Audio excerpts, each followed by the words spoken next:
Welcome everybody. First of all, we're going to have the 10 sessions are not interconnected. You don't need, if you miss one, you don't come one. It's not based in that, each one of them, I hope it's going to be independently understood and hopefully beneficial. We're going to try to start on time. We're going to be talking about, the topic is about relationships, and obviously I'm not, disclaimer, I'm not any kind of, professional to give you, as far as, therapy, etc., etc. This is basically to share with you some Torah insights about relationships. And it's not just about marriage.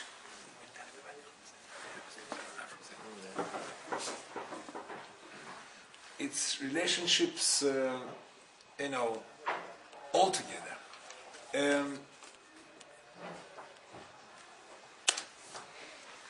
is a parak in Tehillim Mem Tet. The Melech talks about this world in terms of, he refers to this world as Khaled.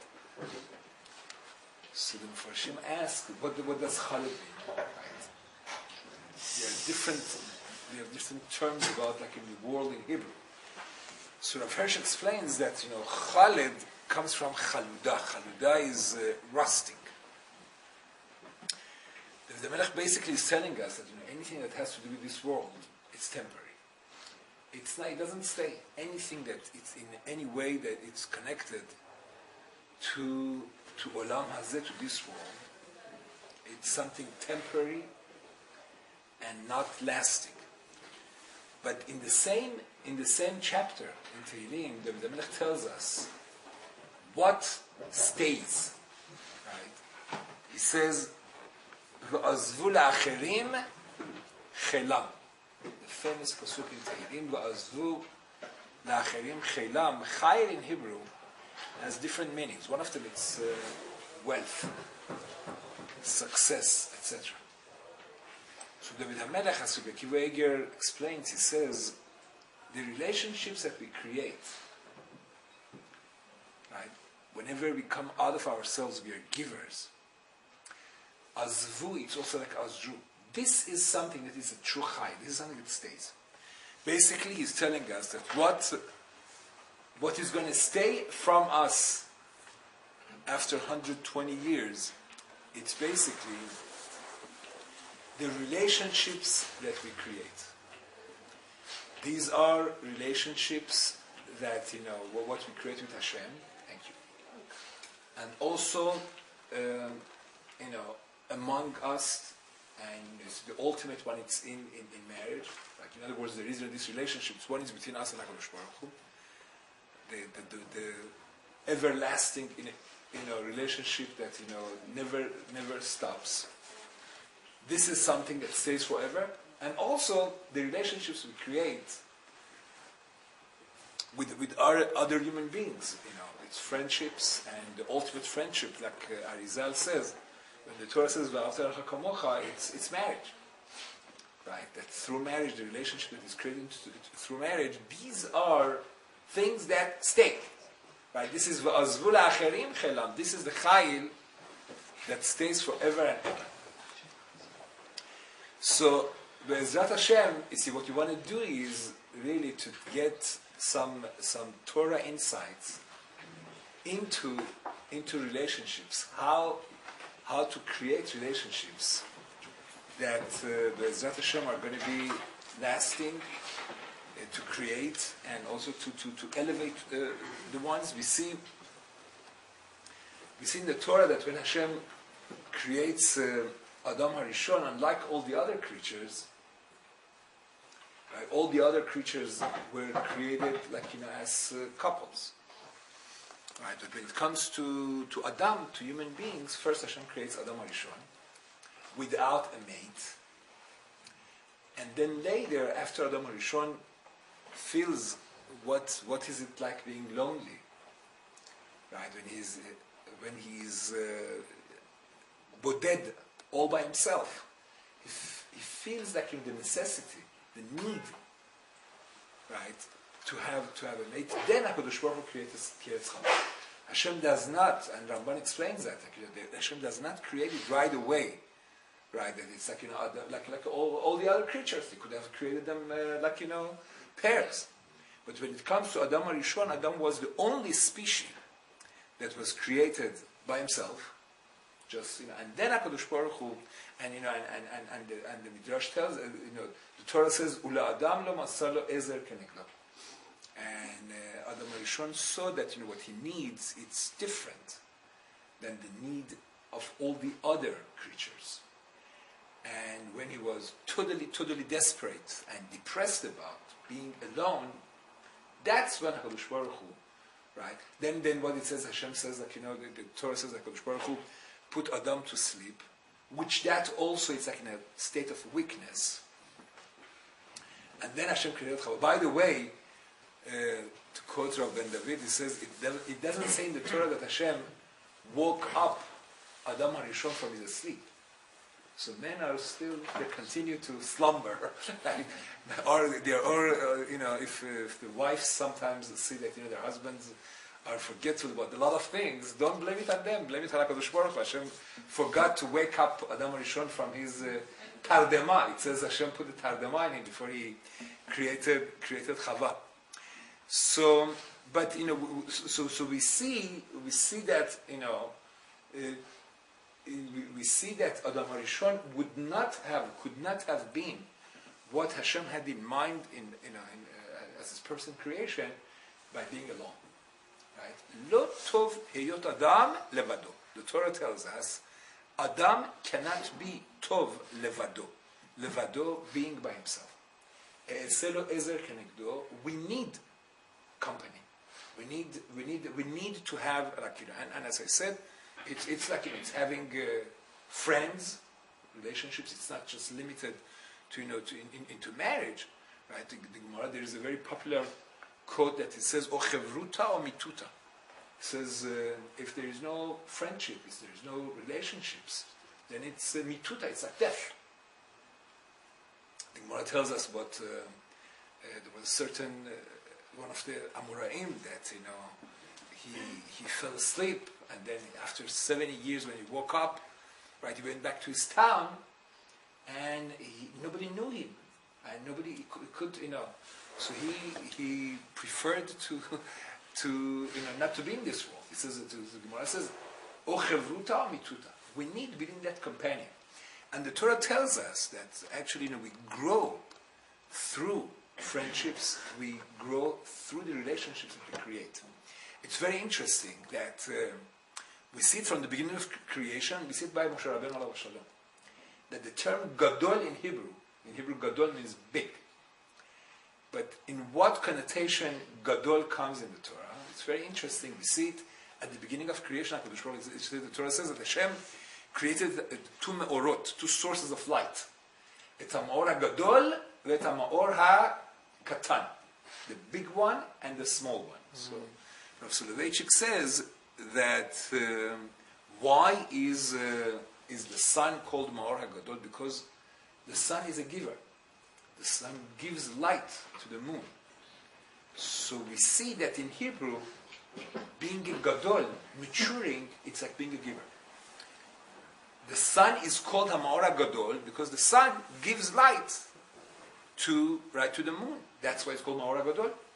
And we find that also by Moshe Rabbeinu alav shalom. That Moshe Rabbeinu alav shalom, the Torah says that when he became Gadol, right? What is the first thing that we see when he became Gadol is he went out to see what's happening to his brethren. That when the Jews that were enslaved in Mitzrayim, and he was going there and sharing their pain and even physically helping them, right? Do their tasks, whatever it was. So we see from the Torah that maturing, growing up, it's all about being a giver rather than a taker. And you see, my Rosh Yeshiva Zatzal always used to say that the person, a human being, is born the most narcissistic, right, entity, like a baby.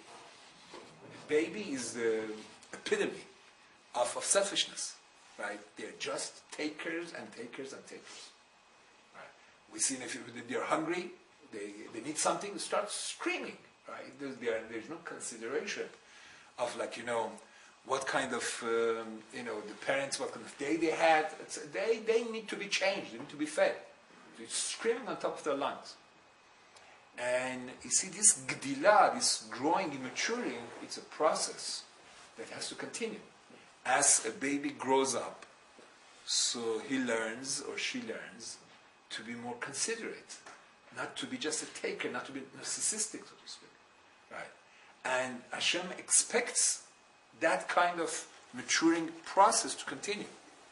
Right? Sometimes we see grown-ups in their 20s, 30s, 40s, 50s that they're like that selfish baby, that they are very self-centered and this is all what they care about. So Torah expects us to be part of this, to be godel, to grow, and that and that growth, it's conditional of being able to transform ourselves from takers into givers. This is basically, and that's why the Torah, right? Torah it starts with Gemilut Chasadim and ends with Gemilut Chasadim. The very first act that the Torah tells us after Hashem finished creation, He did was He brought Adam and Chava together. So the Gemara says, you see, Torah starts with HaKadosh Baruch Hu is being a giver. Right. And on the other hand, the very last act that the Torah mentions that Moshe Rabbeinu did was he buried Moshe Rabbeinu again. It's it's being a giver.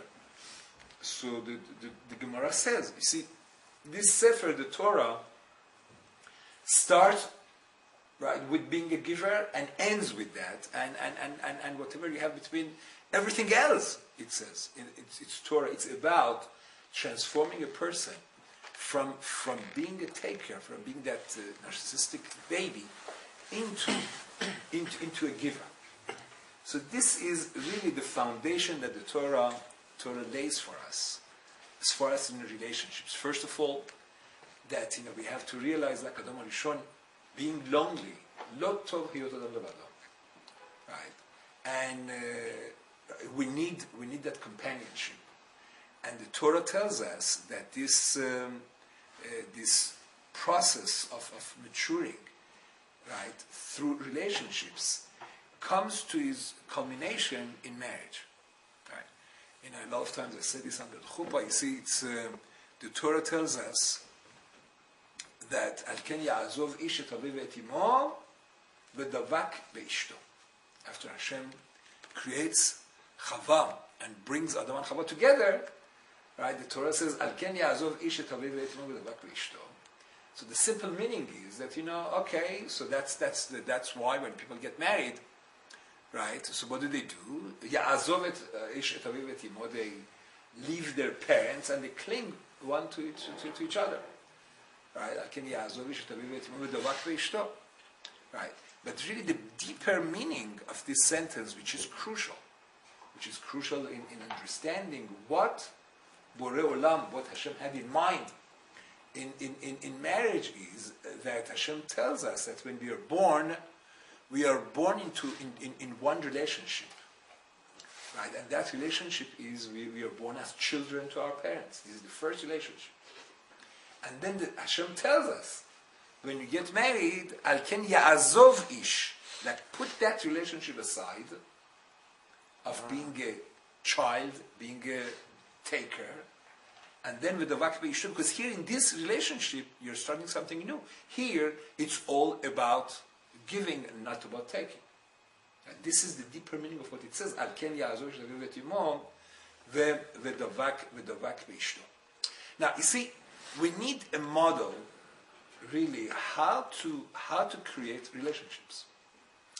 We need a Torah model to see, what are the secrets? You see, HaKadosh Baruch Hu, Hashem didn't just leave us in this world without any. Hashem has given us a Torah.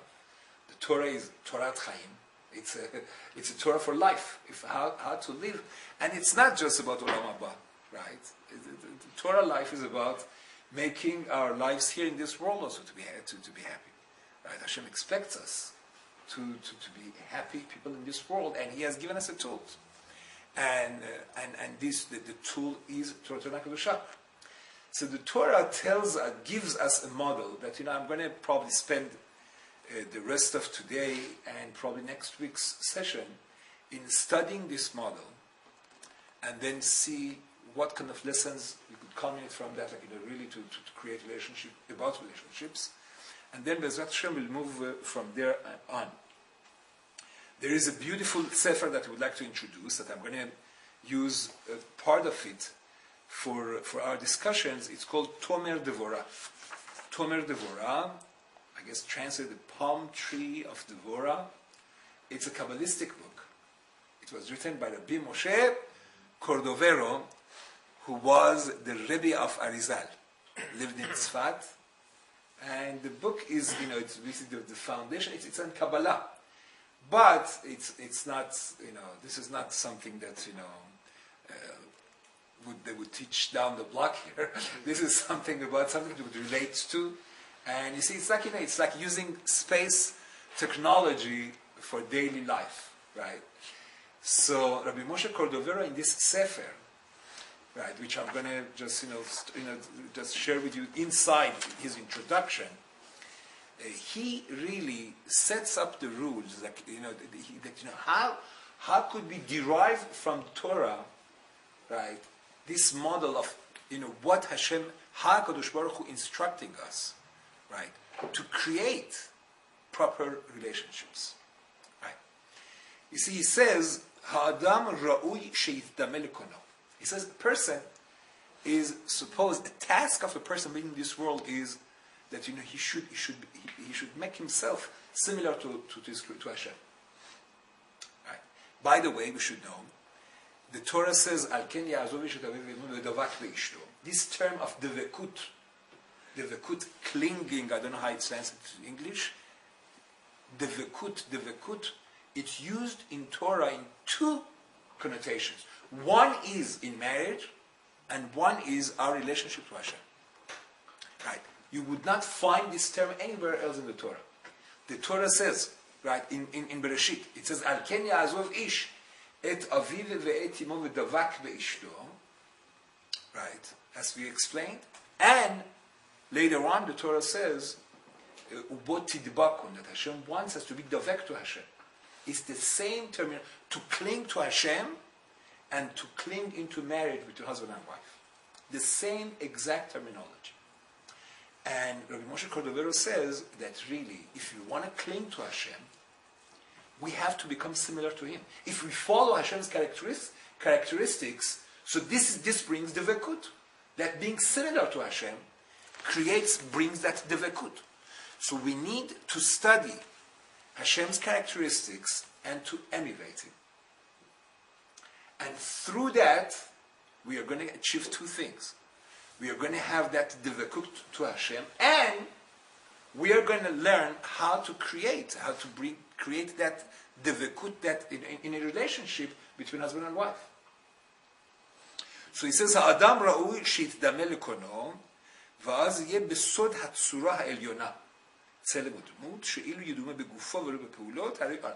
Now, he says, this is something Kabbalistic, very, very, very deep, that our body, the physique of us, right, resembles, right, the sfirot to Hashem.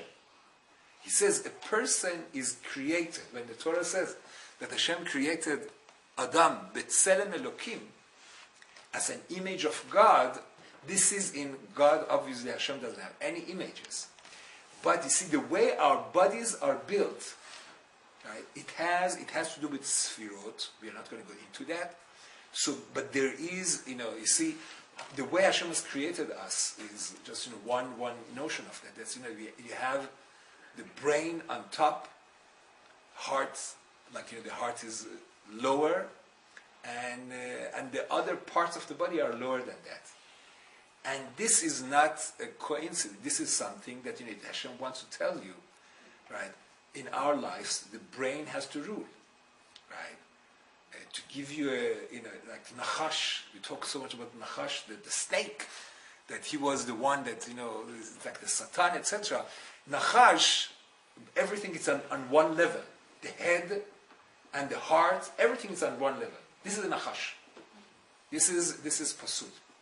The right thing is, it has to be, we human beings, and we are the only creatures like that we stand straight. So we have the brain on top, and the heart. We had a few weeks ago, we were talking about this. I said jokingly, like, they say that you have Hasidim, and you have the non-Hasidim, the Litvaks, so to speak. You see, the Hasidim, whenever they want to daven, they have a garter, right? A garter that they put to daven. Why do they do that? Because they want to separate the higher spheres from the lower spheres. That's what they use a garter. So by Hasidim, the heart is also, it's something elevated, right? The Litvaks, the non-Hasidic Ashkenazim, they don't use a garter. They wear a tie. They say, no, the heart is also only the brain, right? The Arabs, they do everything. It's right? But you see, there has to be some kind of hierarchy, right? There's a hierarchy that Hashem, the way Hashem has created us.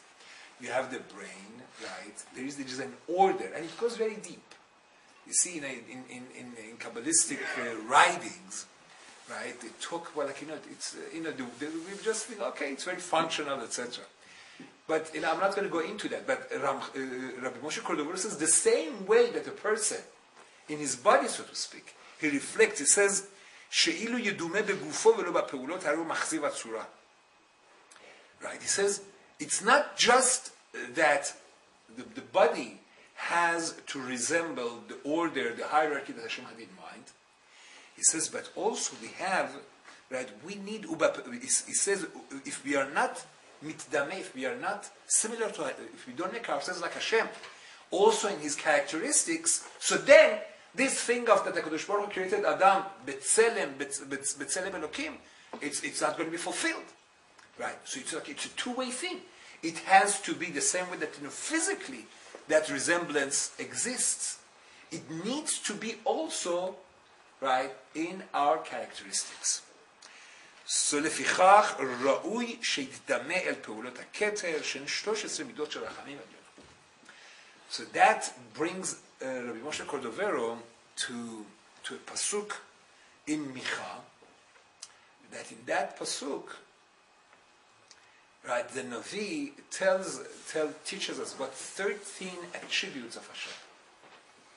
Right, 13 attributes that Kadosh Baruch Hu has. מי אל כמוך נושא עוון ועובר על פשע לשיר נחלתו. On Rosh Hashanah, when we say Tashlich, we say this over and over. So it's מי אל כמוך נושא עוון ועובר על פשע, etc. It's talking about certain attributes that the Kadosh Baruch Hu characteristics that Hashem has. And Rabbi Moshe Cordovero says we need to study each one of these attributes. And then the bad news is that we need to emulate Hashem. It's very easy to talk about, oh, Hashem is so great, Hashem is compassionate, this and that. Beautiful. What does that have to do with me? The bad news is that we need to incorporate those attributes in the relationships that we create. And you see, I personally, I could tell you that, studying this Sefer in the yeshiva, mamash transformed me personally. Right? It's really, but you see, it's not something just to come to a lecture and hopefully to enjoy it, and that's it. It needs something that takes practice. We need to go over and over and to internalize these concepts. Right? To internalize these concepts. Whoever has come to my classes, you'll see a lot of things that I'm going to tell you. You're going to be going through. It's not news. I use this a lot.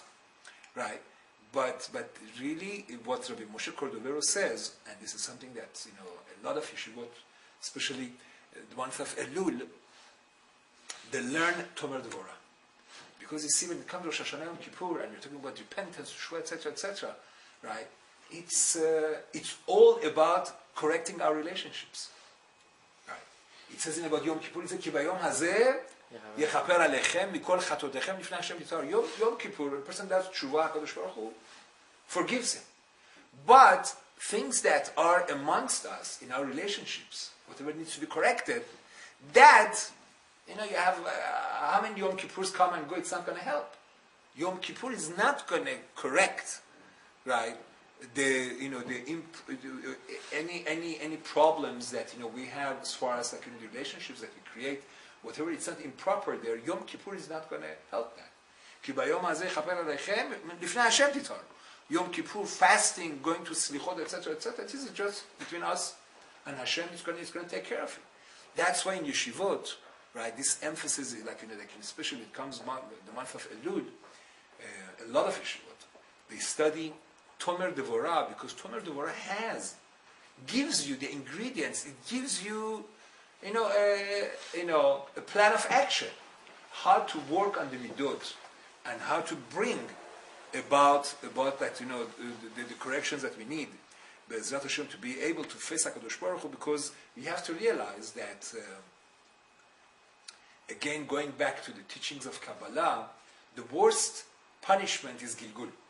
Right? When the neshama lives this world, right? So, and we go through, we have to, our lifetime achievements and failures are, reviewed. So accordingly, there is a plan of action and correction for us. There are certain things, whatever shortcomings between us and Hashem, those are going to be take care of over there. Hopefully, going to hell here and there, it's going to be cleared off, right? But the worst punishment is Gilgul, is being sent back to this world, reincarnation, which Kabbalah heavy duty believes in that. Right, that we are all reincarnated souls, who knows how many times, right? But this reincarnation, this coming back to this world, it's not for Shabbat, Kashrut, this between the mitzvot that is between us and Hashem. It's between us and other human beings. Ben Adam L'Chavero, right? We need to be sent back, because this is, if we had mistakes towards our fellow human beings, up there we cannot correct that. We need to go back to the same setting, right, and to correct it. And it's a very famous, Chafetz Chaim says, a lot of times we are stuck in situations that we begged for it. We begged for those situations. I think last week we had I told the story from the Maharal, that in Prague, in the city of Prague, there was a young boy that was mute and dumb. He was born and a lady came to Maharal. She had a question about the chicken, whether the chicken is kosher or not. That after they had shechted it, right, they had to check the innards to see if it's kosher or not. She comes to Maharal, so the Maharal tells her, go to this boy that everybody knew him in town, and ask him the question. So she says, what, he does, listen to me, go there. So this lady goes to the house. If she finds, she goes there, she knocks on the door, and she has a chicken with her there. And she asked this boy, and she's talking to whom? He's not, she asked the question, and all of a sudden, this boy that had never uttered a word in his life, he tells her, "Of kasher," that the chicken is kosher. He says that, and he dies. So the whole city, the whole town was, in shock. They asked Maharal what happened. So Maharal said that this young boy, was the Gilgul, right, of the neshama of a big rabbi that lived in Prague, years back, and he was a big tzaddik. But you see, this Rav, one late Friday afternoon, right before Shabbat, a widow, a lady, very poor lady, that did not have any food, anything. she had a chicken, and she got the shuchet to shecht it. And she doesn't have anything to eat for Shabbat. That's all what she has. And she has some orphans. And so she goes to this rabbi, and he asks him if it's kosher or not. And he didn't have patience, to check. And they said, no, it's not kosher, it's not good, it's taref. And she had to throw it away. And they starved. They didn't have food for Shabbat. So he went back to Shamayim. Everything else was fine. This was his only problem. So they sent him back because I said, up there, this is not going to help. Right? These kind of questions, when he wronged an orphan and widows, over there, he needs to go back and to correct it. So he's neshama. Right? So now, when HaKadosh Baruch Hu wanted to send him back, Hashem wanted to send back this neshama to this world, so he begged Hashem, if you send me back as a normal human being, again, who knows, I'm going to have other sins, etc. Right? I know what you want to send me back to correct this one thing, but who knows, maybe I'm going to go back and do a lot of other wrong things. So what did Hashem do? Right? Hashem said, okay, fine.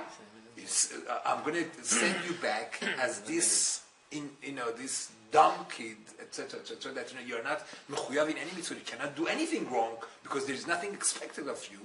Just to go back and correct this one item that it was so wrong, right? So you see, Maharal says, maybe something. Why Hashem is creating this world like this? By the way, you should know, a lot of Gedolim, Chazon Ish, Steipler, they would see a retarded kid, they would stand up in front of them, because they would say, these retarded people are Gilgul of big tzaddikim, because they are not expected to do any mitzvot. It's just the neshama needs a certain tikkun, right? So you see, why, or the parents, why Hashem is sending us such a kid? But you can never know. You can never know. Hashem is, HaKadosh Baruch Hu, Hashem is rachamav al kol ma'asav. HaKadosh Baruch Hu is merciful. There is no love in the world like the love Hashem has for us. And a lot of times, Chafetz Chaim says, it's a lot of other situations also. Here, like in the person, why we have to have such a, what is the purpose of such a kid? You can never know. You can never know what, from the viewpoint of Gilgul, what's going on. Just to share with you, a personal thing that, how many years ago? Probably 12, 13 years ago, I used to teach in Milken. I used to give one, there was a group of Persian families that had their kids in Milken High. So they wanted to have some Sephardi, they call it Sephardi club, Sephardi minyan. And they asked me, once a week I used to give a class there. So it's very interesting. See, this is not an Orthodox school in any way. And I think they were very, so when I went there the first time, so I went to their office, and a certain lady that I thought probably is the secretary, right? She took me to the class, and she stayed there. She stayed there in the class. And you see, this, I started giving that class right after there was a tragedy here in the community. There was a young boy, I think it was in a car accident, and he had passed away, and it was all these teenagers, they were in a state of shock. So I spoke to them about Gilgul, and I said, look, whoever dies, God forbid, younger than 20 years of age, so we know that there is nothing that they could have done to deserve this, because Hashem does not punish younger than 20, right? And I spoke to them a little bit about Gilgul, and I spoke about this notion also that we believe that, retarded children, etc., they are Gilgul of tzaddikim.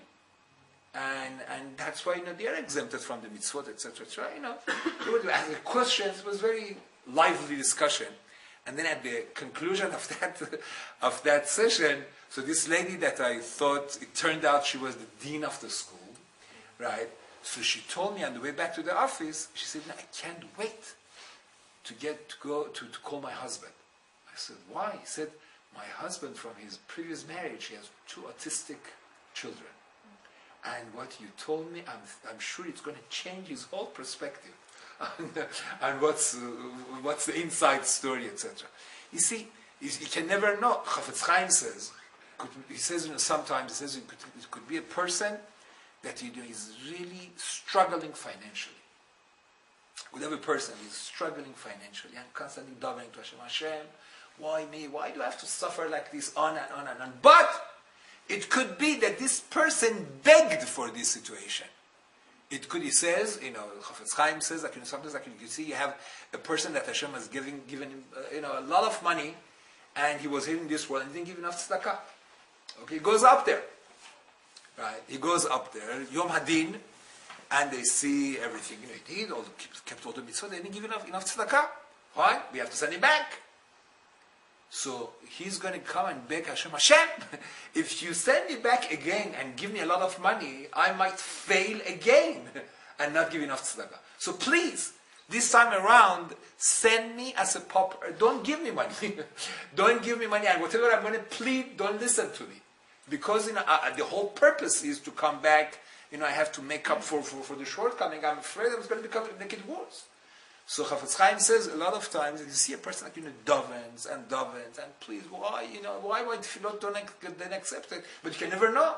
It could be that he or she, they begged for this situation, right, the previous time that they were here.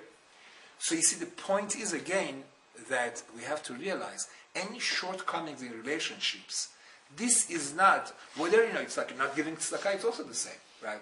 Or, you see, sometimes, and again, there are certain situations that, the Torah says that chas v'chalila, divorce is the answer. Like, we are not like Catholics, etc. Get is one of the mitzvot of the Torah. Obviously, this is, you have heard it probably many times, right? Tosafot brings it, Gaon brings it, that, in Hebrew, get, divorce, like these two letters, do not come together in any other word than get. Hashem says if there is no other way to mend the relationship, so then get is an option. But, right, you see, the point is that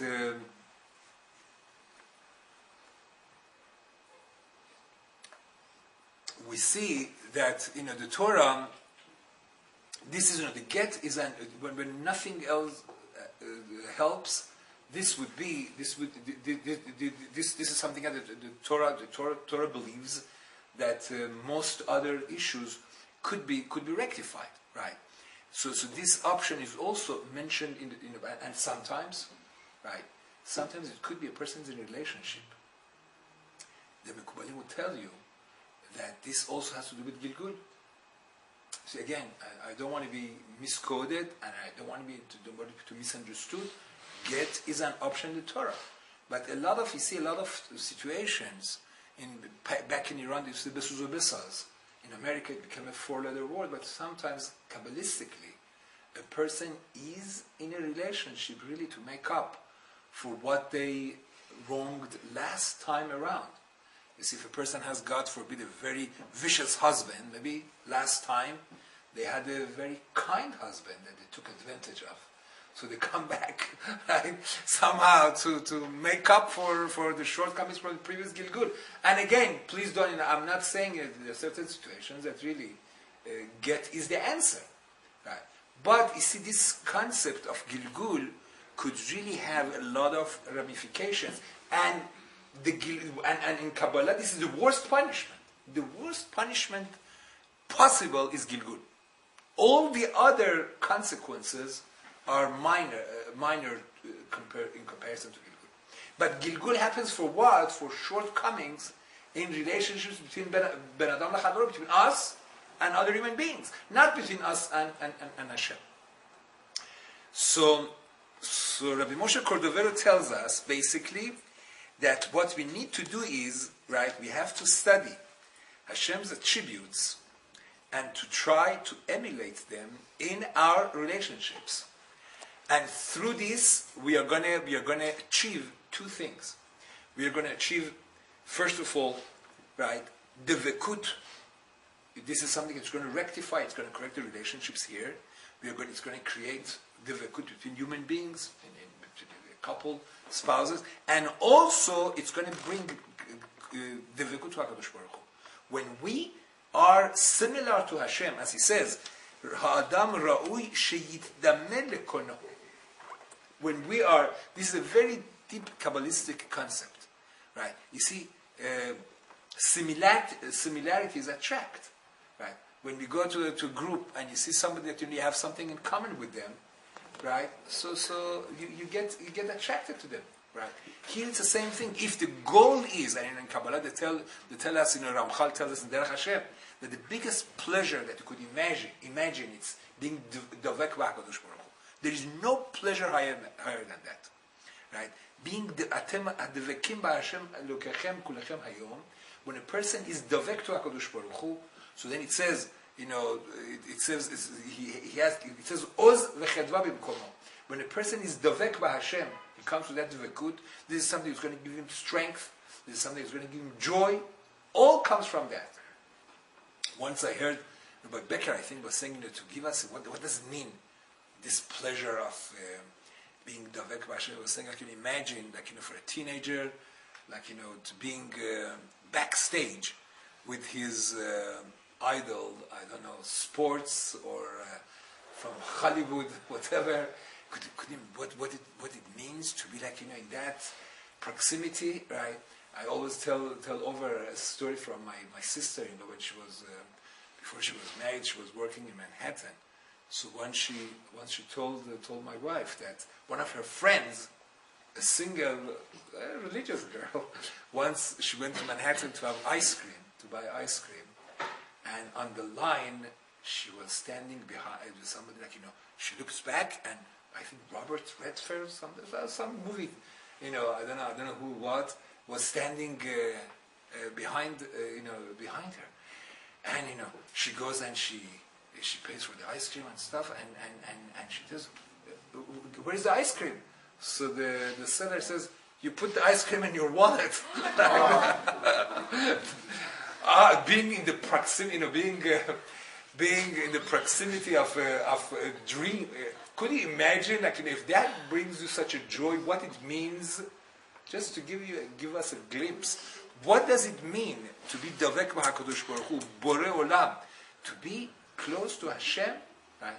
You see, similar to that, I'll tell you another story that the Chovat HaLevavot says a person is supposed to fall in love with Hashem, and he says when a person it says that human beings that fall in love, that they walk into walls, right? I remember one of years back at the beginning of days of Torah Chaim, one of the single guys, he was going out and he was getting engaged. So I would never forget that. I used to see the way I would see it, from the back it would come up, and I would see he opened the door he wants to come to shul, and then he smiles and he leaves. And then he came back 15 minutes later. So afterwards, I said, "What happened?" He says, "You won't believe it." He says, "In the morning, I wanted to come to shul, and I had put my tefillin in the fridge, and I took the sandwiches instead of my tefillin. I came to shul." He was in a different world, totally. So this is being falling in love. Okay. Anyway, but the idea is that the goal is that the vekut, to be davek b'Hashem. We don't know what kind of joy that could bring to a person. It says, Oz v'chedva b'mkomo. Right? When a person comes to that kind of relationship with HaKadosh Baruch Hu, the vekut b'Hashem, this gives him strength. It gives a person joy. Right? So, Rabbi Moshe Cordovero is telling us, Ramak, Rabbi Moshe Cordovero, telling us, look, when a person works on his midot, and on these characteristics we're going to elaborate with Ezrat Hashem, right? To become Davek B'Hashem, it's going to be through Ra'ush Yitdameh Lekono. When we become Domeh to our Hashem, to Hashem, to God. When we achieve that, so not only we are going to have Davekut B'Hakadosh Baruch Hu, we are going to be able really to, from the Torah point of view, which is the emet of the Torah, right? You have to realize that HaKadosh Baruch Hu has created us, and He has give us a manual how to live this life properly and happily. When we do that, we are going to be able, B'ezrat Hashem, also to create that devekut, ben adam lechavero, in the relationships, right? So there is one, B'ezrat Hashem, next week we are going to be going through some of the attributes that Rabbi Moshe Cordovero talks about. But you see, one of the fundamental ones that I'm just going to talk about this tonight is one of the characteristics that Hashem has is hakarat hatov. Hakarat hatov, appreciation. Right? There's a midrash that says, why is it that Mashiach ben David comes from Ruth HaMoaviyah? You know, the Melech's maternal ancestor was Ruth HaMoaviyah, which she was a convert. We know that, Ruth HaMoaviyah was a convert. So the Midrash says, how come Mashiach has to come from Ruth HaMoaviyah? So the Midrash says an unbelievable thing. The Midrash says, HaKadosh Baruch Hu has hakarat hatov. What's hakarat hatov? So the Midrash says that Eglon, the king of Moab, which was the father of Ruth HaMoaviyah, or the grandfather, he was an obese person. It would take 8 people to pick him up. 8 people, right? So when Ehud ben Gera, one of the Jewish judges, wanted to go to kill him, because he hated Jews, this Eglon Melech Moab, so he went there, and he told him, he was a lefty like me, and he hit the sword on the right side, whatever. So he was able to get into the palace. He went in front of Eglon, and he said, "Your Majesty, I have a word from the God of Israel for you." As soon as Eglon heard the name of Hashem, our God, he, all by himself, he got up, without any help. Usually 8 people have to help him.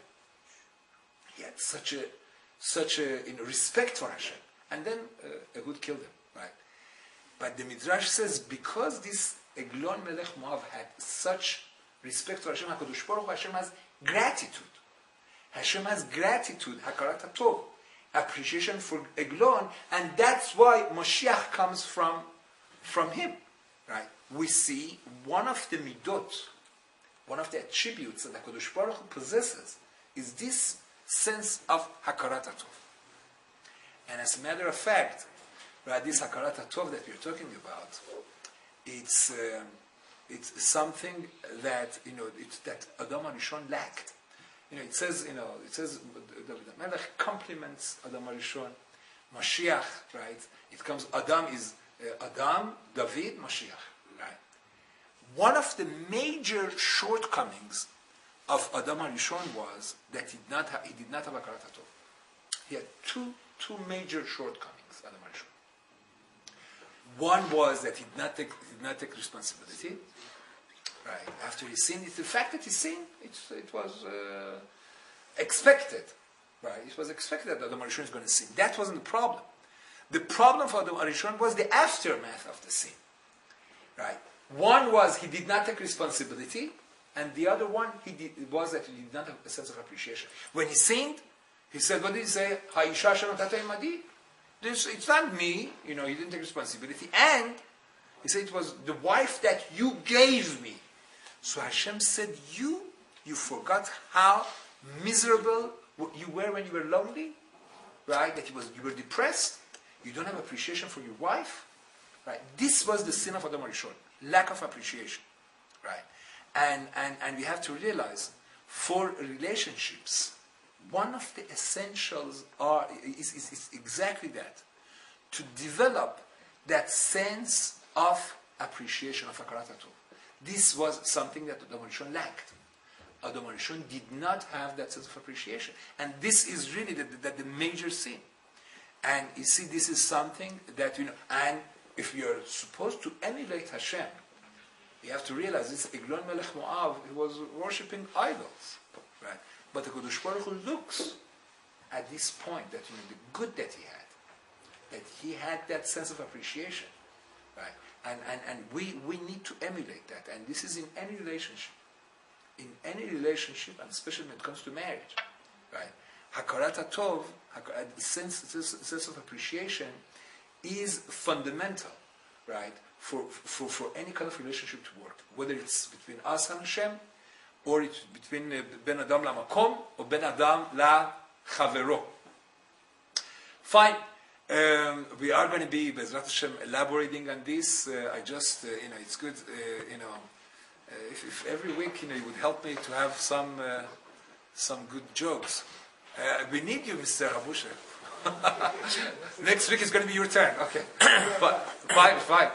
You see, they say, I don't know, from who, we have daf every morning, 5:30. If gentlemen are interested, please join. Usually after the daf, guys take turns, telling jokes. So they were saying, one of the guys was saying, somebody was his 40th anniversary or something. So his friend says, okay, what are you going to do to your wife? 40th anniversary, what are you going to do? He says, on our 20th anniversary, I took my wife to Italy. He says, wow, where are you going to take her now? He says, now I'm going to go and bring her back. So that's one way to achieve Shalom Bayit. Anyway, so any questions, comments? Recap. What's that? Recap. Oh, recap. This is usually we have, So basically, okay, just to recap in one sentence, to create relationships, we need a model, and Hakadosh Baruch Hu gives us that model in the Torah, right? If we learn, if we study Hashem's attributes, the midot of Hakadosh Baruch Hu, right, and we emulate that in our daily lives, right? We see how Hashem acts with us. Right? HaKadosh Baruch Hu teaches by example. Right? Hashem has Hakarat Tov. We need to work on Hakarat Tov. And we're going to be talking about a lot of other attributes. Achieving that, it's going to bring us, Be'ezrat Hashem is going to give us devekut. As we saw, this term devekut comes into Torah only, the entire Torah, it comes only in two instances. In the relation, in marriage, and also in relationship with Hashem. Right? So Be'ezrat Hashem working on these midot, and internalizing it, it's going to be Be'ezrat Hashem bring about that double devekut, Be'ezrat Hashem. Yes? I really enjoyed your lecture as usual. Thank you very much. Very kind. سوال کوچولو داشتم که راجع به اون ربایی که گیرگور شد و گفت من می‌ترسم که برگردم و گناه کنم و خدا رو لال آفرید و I realized که زبون ما چقدر باعث گناه ما میتونه باشه. Right. و این خیلی بر من جالب بود و خواستم بگم اگر امکانه اون 13 خصوصیات خداوند رو که گفتیم یکیش اپریشیشنه امکان داره فقط just to go over, just to mention it. Okay, see, I have here the Hebrew text. Miel kamocha nose. This is going to be Be'ezrat Hashem in the coming lectures. We're going to be talking about it. But Miel kamocha, who is God like you? Nose avon over al pesha. You see, each one of them, we have to elaborate. So Be'ezrat Hashem, stay tuned. We'll talk about it. Okay. Any other questions, comments? Okay, I hope next week you're going to come with some good jokes. Okay, we are done for tonight.